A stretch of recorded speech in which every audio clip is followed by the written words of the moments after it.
Hello everyone.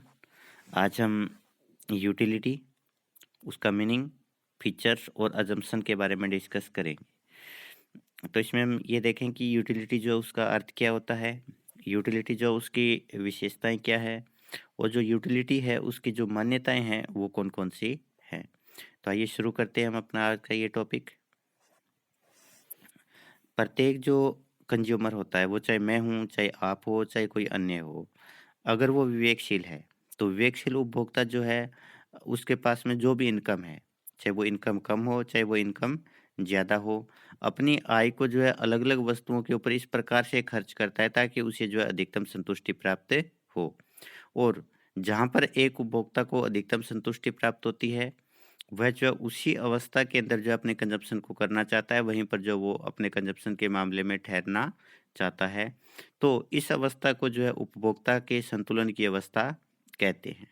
तो उपभोक्ता के जो संतुलन है, वो किस प्रकार से निर्धारित किया जाता है, इसको लेकर के जो है 3 प्रकार के सिद्धांत प्रचलित है। तो इसमें पहला जो हमारे पास में सिद्धांत है वो गणनावाचक उपयोगिता विश्लेषण। दूसरा हमारे पास में जो सिद्धांत है वो क्रमवाचक उपयोगिता विश्लेषण, और तीसरा हमारे पास में जो सिद्धांत है वो है प्रकट अधिमान विश्लेषण। तो क्रमवाचक जो विश्लेषण है वो भी उपयोगिता का जो जिक्र करता है, और क्रमवाचक विश्लेषण है उसमें भी उपयोगिता के माध्यम से जो है उपभोक्ता के संतुलन की व्याख्या की जाती है, और जो प्रकटीय अधिमान है उसके अंदर भी जो है उपयोगिता की आवश्यकता होती है। तो इस प्रकार से ये जो सिद्धांत है, इन सभी सिद्धांतों के अंदर जो उपयोगिता का काफ़ी महत्व है। तो इसलिए पहले हम जो है, चाहे वो गणनावाचक उपयोगिता की बात हो, चाहे क्रमवाचक उपयोगिता की, चाहे प्रकट अधिमान की बात हो, इन सभी प्रकार के विश्लेषण के को करने से पहले हमें जो उपयोगिता के बारे में जानकारी होना अति आवश्यक है। तो इसलिए हम पहले उपयोगिता के बारे में जानते हैं कि कोई भी व्यक्ति जो होता है, जब वस्तुओं और सेवाओं का प्रयोग करता है, तो देखिए वो वस्तुओं और सेवाओं का प्रयोग इसलिए कर रहा है क्योंकि उन वस्तुओं और सेवाओं से उसकी किसी न किसी आवश्यकता की संतुष्टि हो रही है। तो प्रत्येक वस्तु के अंदर जो है आवश्यकता को संतुष्ट करने का एक गुण होता है। तो आवश्यकता संतुष्ट करने के जो गुण है, उस गुण को ही हम जो उपयोगिता कहते हैं। तो कोई भी व्यक्ति बिना उपयोगिता वाली वस्तुओं का कभी भी कंजप्शन नहीं करता। अब बहुत सारे व्यक्ति जो होते हैं वो शराब नहीं पीते। क्यों नहीं पीते? क्योंकि शराब की उनके लिए उपयोगिता नहीं है। कुछ व्यक्ति जो होते हैं वो शराब पीते हैं, तो वो शराब इसलिए पीते हैं क्योंकि शराब के जो है उनके लिए कोई न कोई उपयोगिता है। वो शराब के सेवन से उनको जो संतुष्टि प्राप्त होती है। तो संतुष्टि जो होती है वस्तुओं का एक विशेष गुण है, और उसी गुण को जो है हम आवश्यकता का नाम देते हैं कि हमारे लिए वो आवश्यक है, क्योंकि उसके अंदर जो हमारी किसी आवश्यकता की संतुष्टि होती है, और इसी को हम जो उपयोगिता का नाम भी देते हैं। अब हम इसकी परिभाषाएं देखते हैं। हिब्डन के अनुसार उपयोगिता जो होती है वो किसी भी पदार्थ का वह गुण है जो आवश्यकताओं को संतुष्ट करता है। पारीकन के अनुसार किसी वस्तु के उपभोग से एक व्यक्ति को जो लाभ या जो संतुष्टि प्राप्त होती है उसे हम जो उपयोगिता कहते हैं। इस प्रकार दोनों ही परिभाषाओं के अंदर हम ये देखते हैं कि भी आवश्यकताओं की संतुष्टि का जो गुण है वही जो है उपयोगिता कहलाती है। उपयोगिता की विशेषताएं। तो उपयोगिता की पहली विशेषता है कि उपयोगिता भावगत होती है। उपयोगिता भावगत होने का मतलब ये होता है कि भी कोई भी जो वस्तु है उस वस्तु के अंदर उपयोगिता नहीं है। उपयोगिता जो है मन में होती है, जो व्यक्ति उस वस्तु का उपभोग करता है उसके। अगर वस्तु में उपयोगिता होती तो इसका मतलब ये होता कि भी जो शराब है वो सभी के लिए एक समान उपयोगी होती, लेकिन शराब सभी के लिए एक जैसी उपयोगी नहीं है। गुलाब का फूल है, वो किसी को तो बहुत अच्छा लगता है, किसी को अच्छा नहीं लगता। इसका मतलब क्या हुआ कि ये जो उपयोगिता जो होती है वो मानसिकता से संबंधित होती है, कि किसी भी वस्तु को लेकर के व्यक्ति की जो मानसिकता क्या है। अगर किसी वस्तु को लेकर के व्यक्ति की मानसिकता ये है कि हमारे लिए जो है बहुत अच्छी वस्तु है, तो इसका मतलब उसके लिए उपयोगिता है। और किसी वस्तु को लेकर के अगर व्यक्ति की मानसिकता है कि इस वस्तु का हमारे लिए कोई महत्व नहीं है, तो उस वस्तु के अंदर जो कोई उपयोगिता नहीं होती। तो इसलिए उपयोगिता का संबंध जो होता है वो मानसिकता से होता है। इसीलिए अलग-अलग वस्तुओं के लिए जो है अलग-अलग व्यक्तियों के लिए को अलग-अलग उपयोगिता प्राप्त होती है।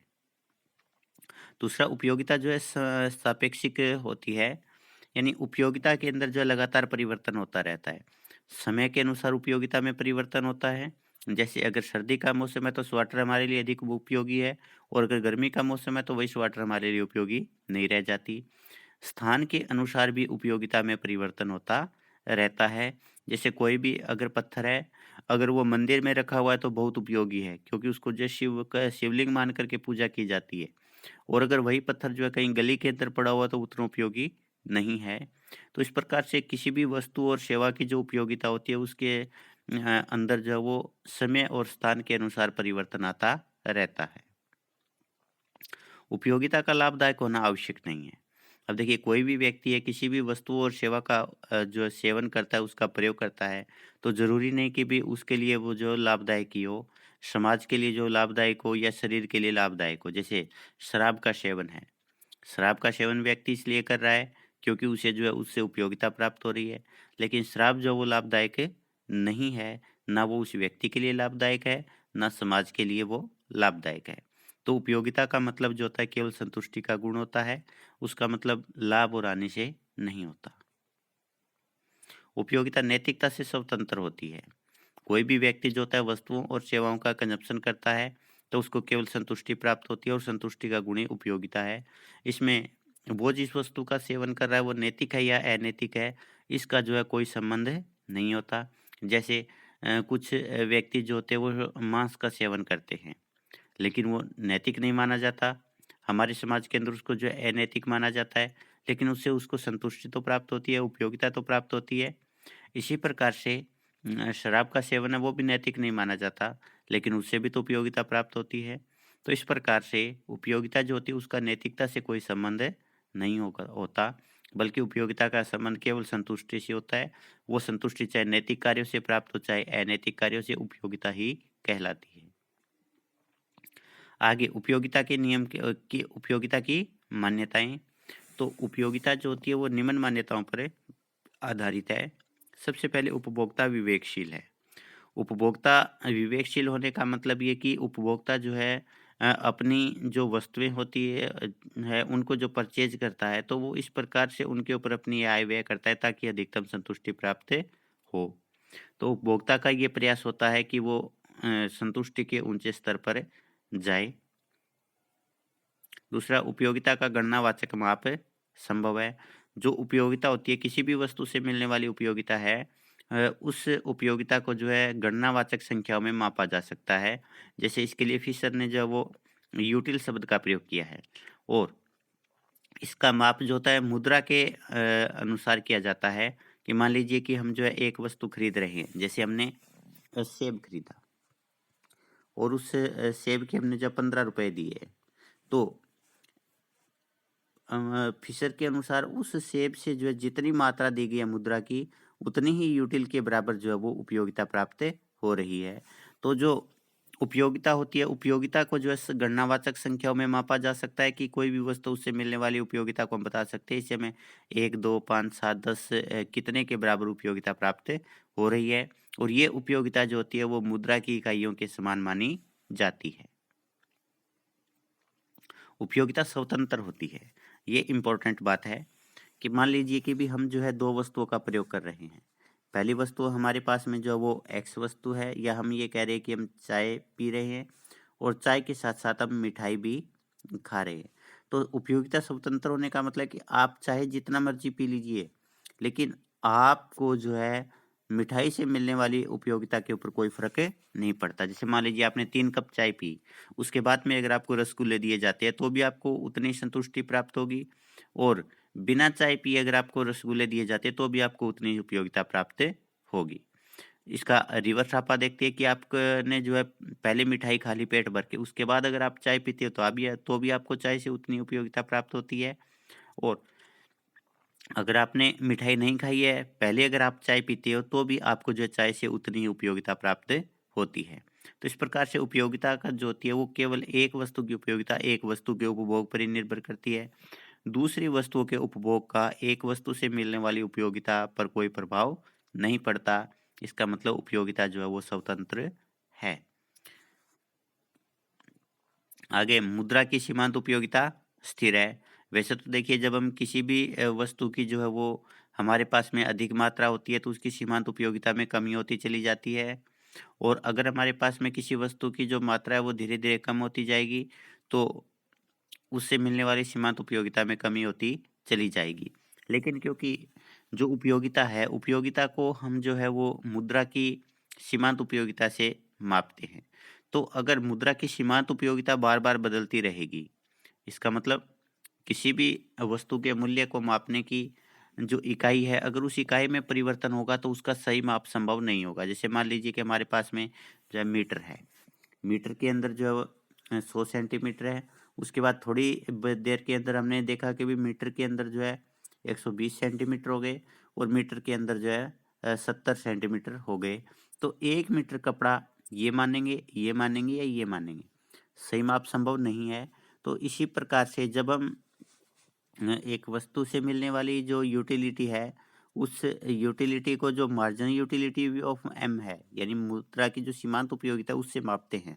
तो हम सही माप तभी कर पाएँगे जब ये जो पैमाना हमारे पास में है, हमने जो पैमाना लिया है उपयोगिता को मापने का, अगर वो पैमाना हमारे पास में स्थिर रहेगा तो। इसलिए अगर आपके पास में मुद्रा कम है, तो भी आपको मुद्रा की सीमांत उपयोगिता उतनी मिलती है।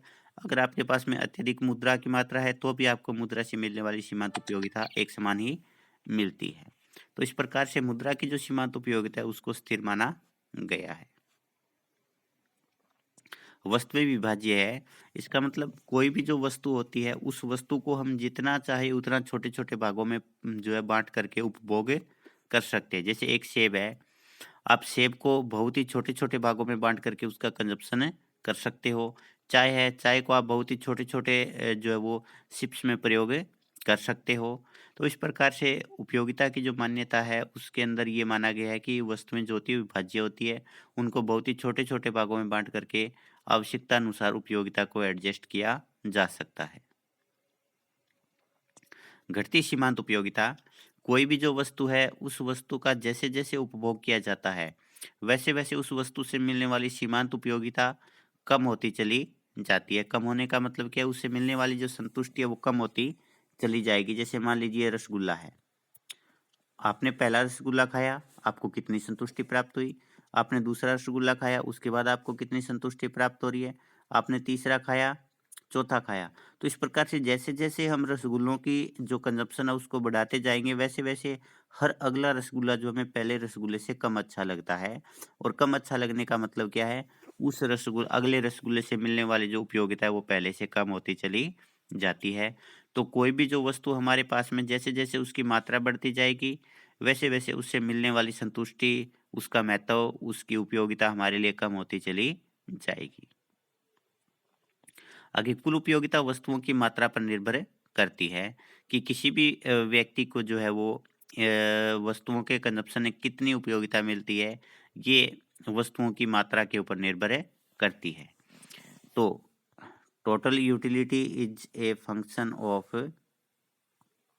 क्यू या क्यू यू, यूटिलिटी की जो क्वांटिटी हमने ली है उस क्वांटिटी से मिलने वाली उपयोगिता। जैसे मान लीजिए आप जो 4 वस्तुओं का जो कंजप्शन कर रहे हो, तो utility of A plus utility of B plus utility of C plus utility of D की चारों वस्तुओं से मिलने वाली उपयोगिता को हमने जोड़ लिया तो हमारे पास में कुल उपयोगिता आ जाएगी।